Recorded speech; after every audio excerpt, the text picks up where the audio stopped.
everyone, welcome back to my channel. If you're new here, my name is Lexi and I'm really happy that you're here. Guys, we have our July reading wrap up, which let me tell you, I seriously cannot believe another month has passed. I think I say this every month, but I don't know, time for me has just been moving so incredibly fast. I can't believe that summer is like coming to a close, it's almost over. But with that being said, I have been having the best reading year of my life. Now, I don't know, whenever I get on here and I talk about my reading, I feel like I'm always gushing about how like proud of myself I am and just like how happy I am that I'm in this spot, but it's so true. Like I just feel like I reflect a lot on my reading journey because it only started, we're getting close to 2 years ago, just like getting back into it. And I don't know, this has totally transformed my life and my thought process and just how like, I don't know how I live, which is kind of crazy to say and like maybe a little bit dramatic, but for me, it actually did. So I'm just like incredibly thankful for it and thankful for the small amount of people that are here now because I love being able to like share with other people and not feeling like I'm boring my family as much as I would like to bore them with my books. My poor sister-in-law, she watches these, but she's the one who gets talked to the most about all my reading. So I don't know, it's nice to have this little outlet and I have been enjoying YouTube so much more lately. I don't know, I just like want to like film and I want to record and I want to do all that. So I don't know, I'm feeling very grateful and my TikTok journey has been lately pretty good. Like I don't know, I'm realizing that we're coming up on a year in September that I'm on Book Talk, which is crazy and I am also proud of myself for doing that. So I guess that's a whole nother thing we can get into on another day. But of course, I'm always just feeling grateful and happy that I've decided to do this and I put myself out there. So yeah, but let's get into our July reading wrap up. I read 14 books in the month of July and a huge chunk of those were Zodiac Academy. So I'm gonna kind of like group Zodiac Academy together because here's my problem, and sue me, but when I read series, books can tend to kind of like what happens in them, it overlaps for me sometimes, and like that just happens. I don't know, it's like I forget what happens, and I know like the overall gist of certain books, but I don't remember specifically details, and sometimes I get them mixed up. But at the end of the day, I still remember what happened in the overall story and plot line. I just kind of get the books mixed up. So I'm gonna chunk them together, and obviously this is gonna be spoiler free, so like you don't have to worry about that. But let's get into it. Okay, I am gonna read all of the Zodiac Academy book titles and I'll give you the rankings and then we'll kind of talk about Zodiac. After that, I will go into the rest of the books, how we normally kind of would do our reading wrap up. Okay, good start. Great start, good start. Okay, Zodiac Academy. I started with Shadow Princess, which is number 4. I do own it. I'm slowly but surely collecting them, as you can see behind me. This is gonna be my Zodiac shelf once I have the money to buy all of them because there are quite a ton. I gave that 5 stars. After that, I went into 2 novellas. I went into The Origins of an Academy Bully. I gave that 2 stars. The Awakening as Told by the Boys, I gave that 3 stars, which is also a novella. After that, I went into Zodiac Academy number 5, which was Cursed Fates. I also gave this 5 stars. And then after that, I went into another novella. I went into The Big Ass Party. I gave that 3 stars. And then I went into Fated Throne, which is Zodiac Academy 6. I read that on my Kindle, I don't own it yet. I gave that 5 stars. I went into Heartless Sky, number 7. I gave that 5 stars. And then I did the tandem read, so I did 8 and 8.5 at the same time. Beyond the Veil is 8.5. I gave that 4 stars. Sorrow and Starlight is number 8. I gave that 4 stars. Oh my gosh. Okay. There were a lot of 5 stars in here, I know. Which I feel like I'm just giving them out like candy, which is crazy. But these books are incredible. Caroline Peckham and Susanne Valenti have definitely done a really nice job of building on like character growth, character development, on just like the plot line, on the set, like everything grew constantly throughout these series. The crazy things I didn't catch, the cliffhangers, of course Howie's playing something right now, but the cliffhangers, the plot twist, like I was entertained from opening a book to finishing the book, wanting to jump into the next book. That is one thing that I really, really, really have loved about Zodiac Academy is I'm completely sucked in. And while it might not necessarily be a literary masterpiece, because in my opinion, they are not, they are incredibly entertaining. And even so, there are still a lot of lessons and things to be learned while reading these books. Like I'm not gonna go into it, but I did just finish Zodiac 9. It's August now, so I'm filming this a little bit later. And I just like, overall, Zodiac it's so good. Watching Tori and Darcy kind of grow over these few books, they're not perfect characters by any means. And I think that's one thing that I think the authors did really well is like, these girls have gone through some shit. They have fought, they have continuously been dragged down and like pushed into the dirt. Like these girls have been shit on and they continue to get up and they get their shit together and they fight. Like that is just, I adore those girls. As frustrating as they were at times, because let me tell you, I felt frustrated a lot during the series because of the stupid shit that was happening. And like, yeah. So lots to be said there. And even like, not necessarily side characters, like they were main characters, but like the heirs, a lot of growth there too. Like Seth Capella, I hated him in the beginning of the series. Honestly, I really didn't like a lot of the heirs in the beginning because if you've read Zodiac Academy, you know there's like almost a bullying element. There is a bullying element in the beginning of the series that literally drove me bonkers. But you see the growth in those characters as time goes on and you like learn to love them and you kind of accept that people like can change and make mistakes and all of that. So with that being said, I like don't even know how to tackle this because there were so many books. Shadow Princess number 4, that is where things for me started to really ramp up and I was like, holy heck.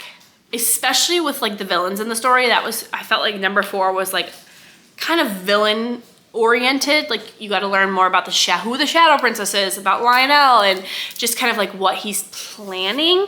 And then Origins of an Academy Bully, that is Darius's novella. So like how he grew up and became who he is. And then The Awakening as Told by the Boys is the whole story of The Awakening is number 1. Oh, you kind of can see it, but that's like obviously Tori and Darcy's point of view. So you get it from the heirs and you kind of see like how these girls are threatening their position in like the council and ruling Solaria, all that jazz. So that was interesting because you got to see different point of views. And then Cursed Fates. Oh my God, this is where to me, like the romance was always present in these, but I thought the romance really ramped up in Cursed Fates. And I am not giving you any crumbs on who's with who because I like had an inkling going into it, but I missed all Zodiac spoilers somehow. Don't ask me how because I have seriously zero idea. But going into it blind is definitely necessary. And I know that like this is not a series that is new, like it's old. So a lot of people have read Zodiac, but if you haven't, go into it blind. Don't look up any art or anything. Like don't, because it will spoil it. But Fated Throne, that's where things started to ramp up and I was sucked in. Heartless Sky, I loved because that's where like the main plot to me was like totally thickening, and some of these characters were going through some things that like really tore my heart and soul apart, that I was like, oh my God, like they were a little bit heavier and you were just kind of wanting to fight for these characters and like be by their side. And then Sorrow and Starlight and Beyond the Veil.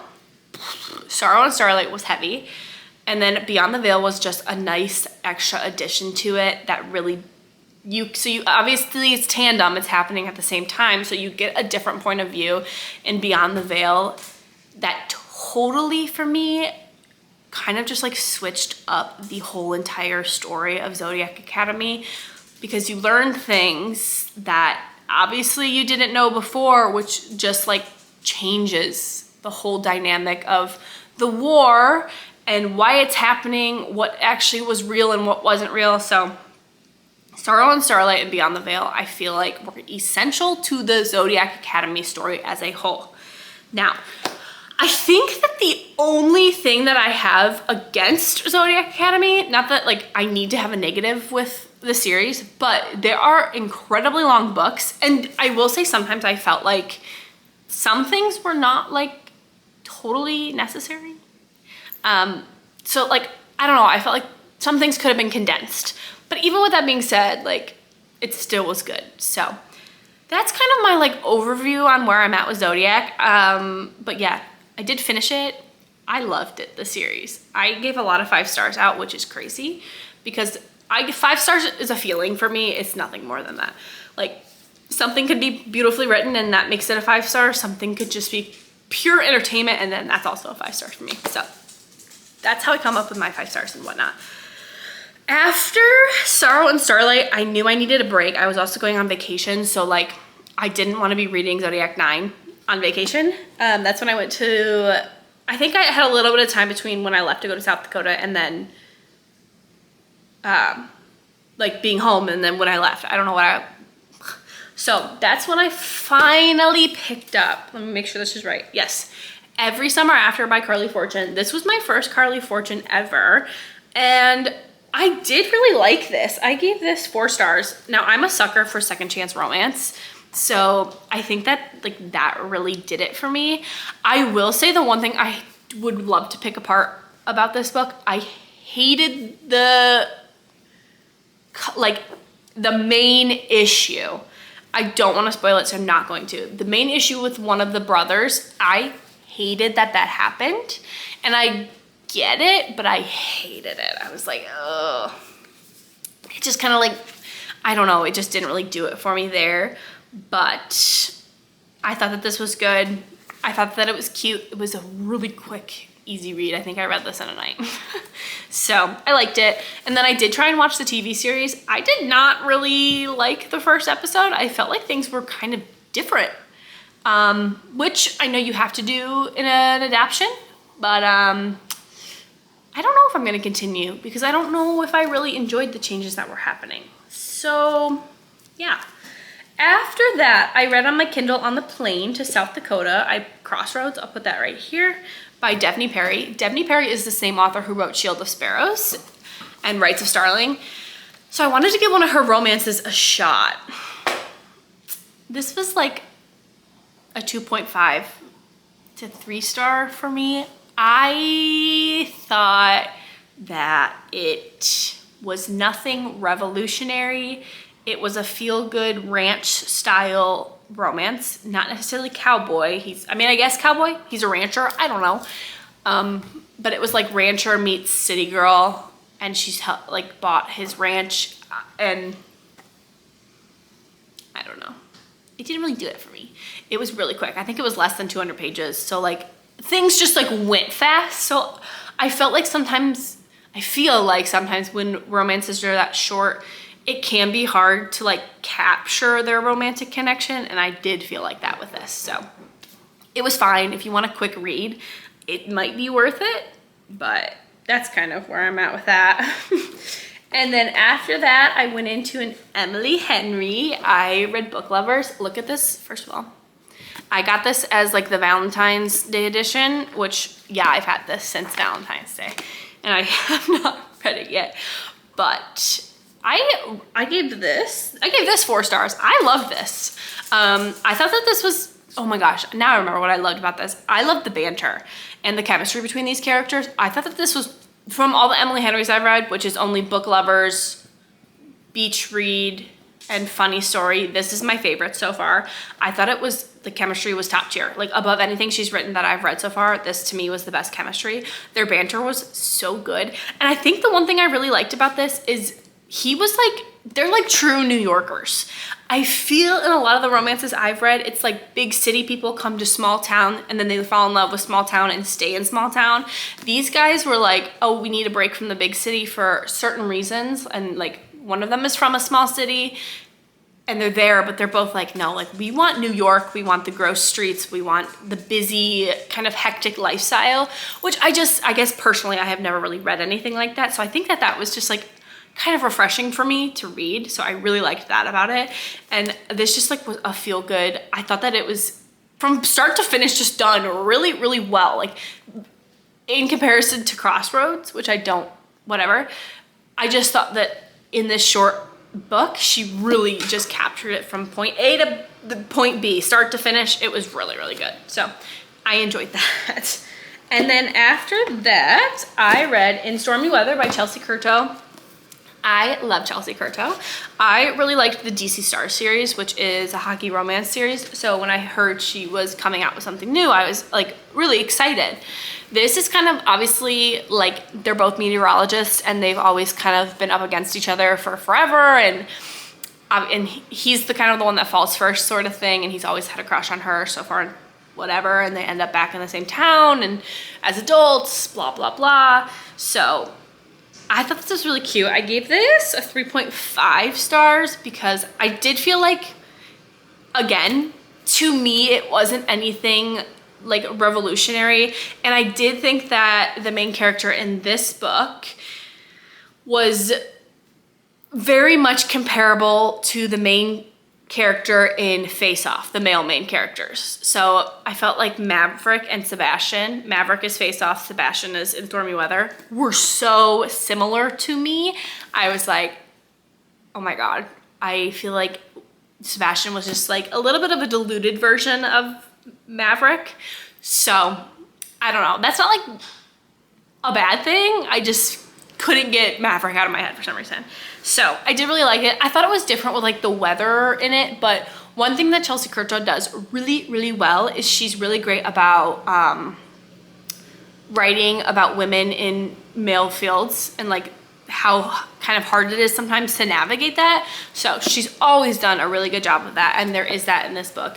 And the way that Sebastian stands up for her is, it actually was really, really good. So I did like this. This was cute and worth it. Chelsea Curto, I met her at BookCon and I loved her. She was the sweetest human ever. So, and the one thing I also really thought was cool about this book is I love when there's a little bit of detail within the pages. Ooh, can you see that? They've got some rain and then there are some clouds on the pages. Like I don't know, I really like that little touch to it. So love that. And then the final book that I actually listened to throughout the month of July. Yes, I had to. I did a reread because I just kind of missed them and the novella got announced and I was like, this is just the perfect time for me to be rereading this. I loved this in audio. I like adored it. I honestly liked it more in audio than I think I liked it reading myself. So this was just a reminder of how much I love the Empyrean series and how heartbreaking this book actually was.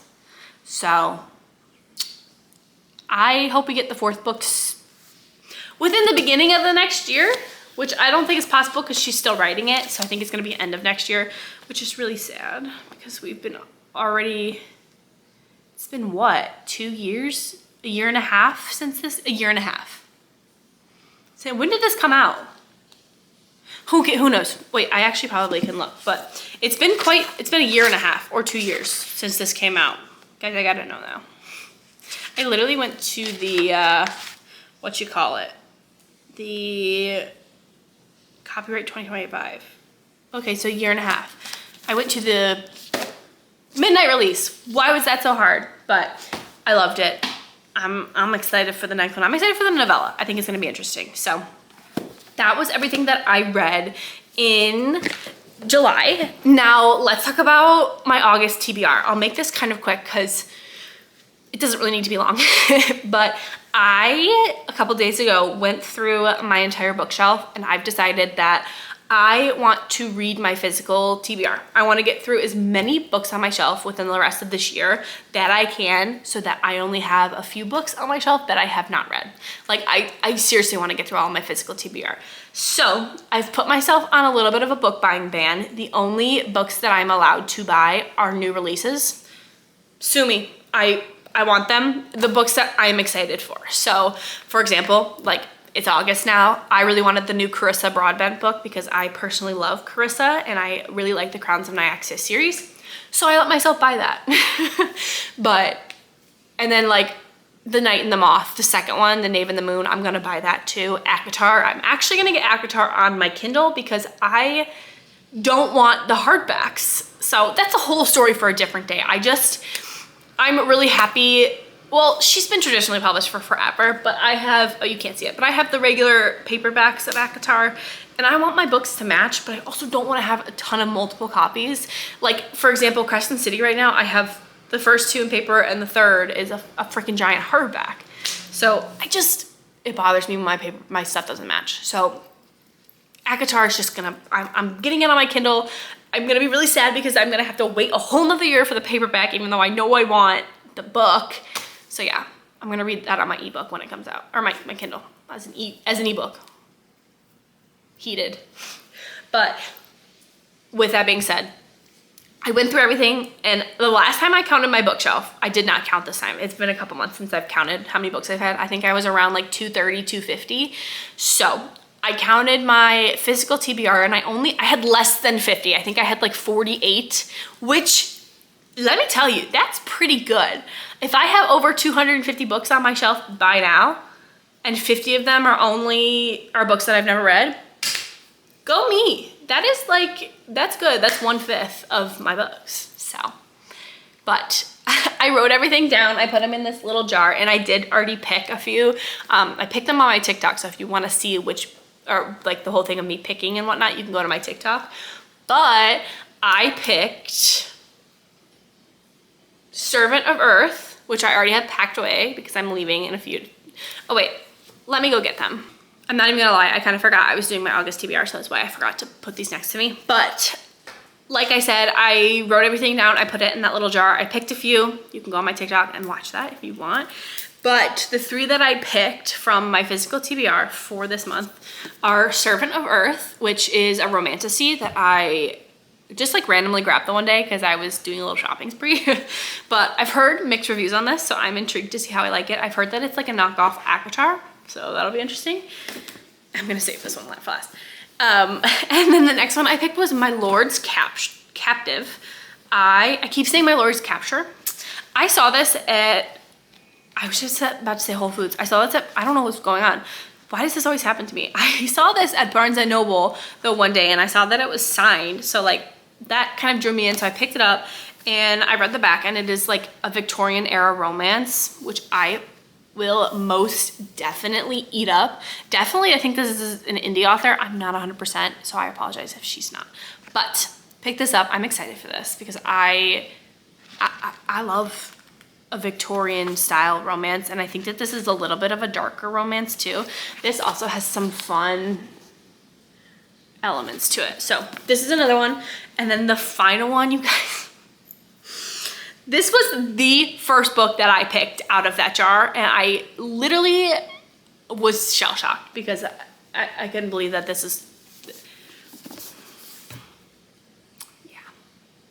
I have been putting off Mistborn since I bought it, which I think was in like November of last year.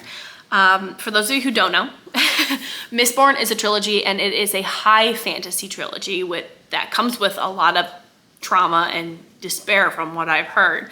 So I've been really intrigued by this and also just scared by it because I think that this is gonna take obviously a lot of my attention, which I do give to my books, but even more because high fantasy, it's like one of those things, if you zone out for a minute or whatever, like you are gonna lose a lot of the plot. So I don't know, I'm just like nervous, and I'm nervous that I won't like it. So, because I do really like a romance element. Sue me.